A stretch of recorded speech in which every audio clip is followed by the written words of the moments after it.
భగవద్బంధువులందరకు హృదయపూర్వక నమస్కారాలు. శ్రీ వాల్మీకి రామాయణం. ఓం శ్రీ రామచంద్ర పరబ్రహ్మణే నమః.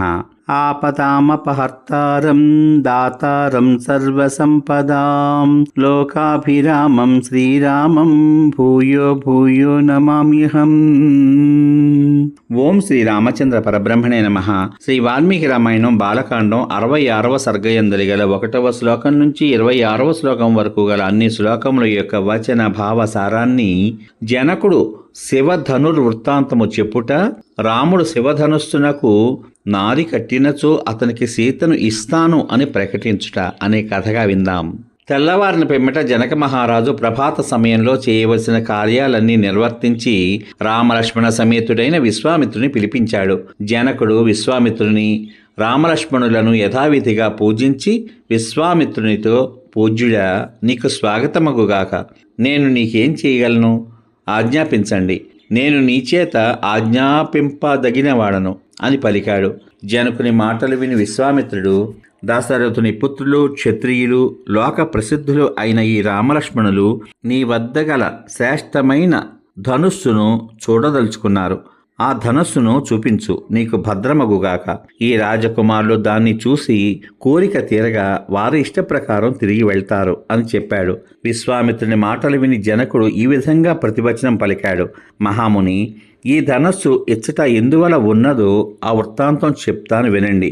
ఈ ధనస్సును మహాత్ముడైన శివుడు నిమిచక్రవర్తికి 6వ వాడైన దేవరాతుడు అనే రాజు వద్ద న్యాసముగా ఉంచాడు. పూర్వం దక్షయజ్ఞ ధ్వంసం చేస్తూ వీర్యవంతుడైన రుద్రుడు ధనుస్సును వంచి కుపితుడై దేవతలతో, దేవతలారా, యజ్ఞ భాగములను అపేక్షిస్తున్న నాకు మీరు యజ్ఞ భాగములను కల్పింపలేదు, కాబట్టి ఈ ధనుస్సుతో మీ శిరస్సులను ఖండిస్తాను అని పలకగా ఆ దేవతలందరూ భయపడి మహేశ్వరుని అనుగ్రహింప చేసుకున్నారు.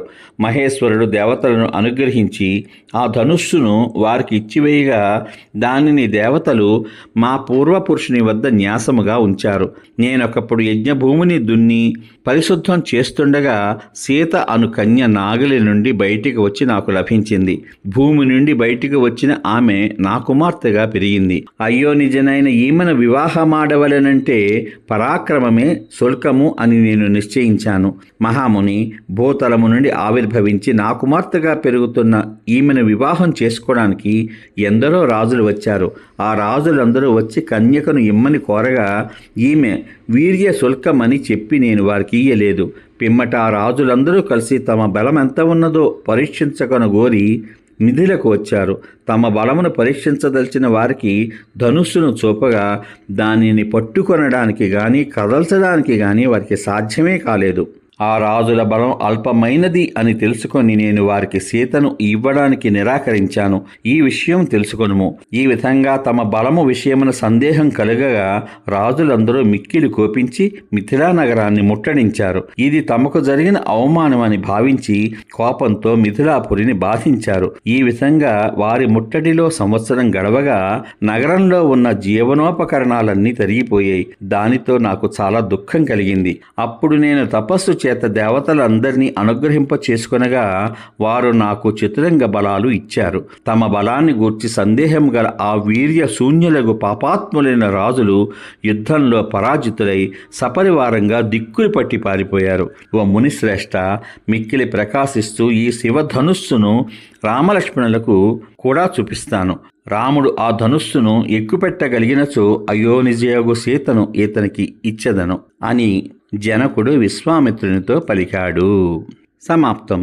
ఇంతవరకు మీరు శ్రీ వాల్మీకి రామాయణం బాలకాండం 66వ సర్గయందలి గల 1వ శ్లోకం నుంచి 26వ శ్లోకం వరకు గల అన్ని శ్లోకముల యొక్క వచన భావ సారాన్ని, జనకుడు శివధనుర్వృత్తాంతాన్ని చెప్పుట, రాముడు ధనస్సునకు నారి కట్టినచో అతనికి సీతను ఇస్తాను అని ప్రకటించుట అనే కథగా విన్నారు. రేపటి భాగంలో శ్రీ వాల్మీకి రామాయణం బాలకాండం 67వ సర్గయందు గల 1వ శ్లోకం నుంచి 28వ శ్లోకం వరకు గల అన్ని శ్లోకముల యొక్క వచన భావసారాన్ని, శివధనుర్భంగము, జనకుడు దశరథుని తీసుకుని వచ్చుటకై మంత్రులను పంపుట అనే కథగా వింటారు. ఓం శ్రీ రామచంద్ర పరబ్రహ్మణే నమః. శ్రీరామ రామ రామేతి రమే రామే మనోరమే సహస్రనామ తత్తుల్యం రామనామ వరాననే. ఓం శ్రీ రామచంద్ర పరబ్రహ్మణే నమః. సర్వే జనా సుఖినో భవంతు. శుభమస్తు. స్వస్తి.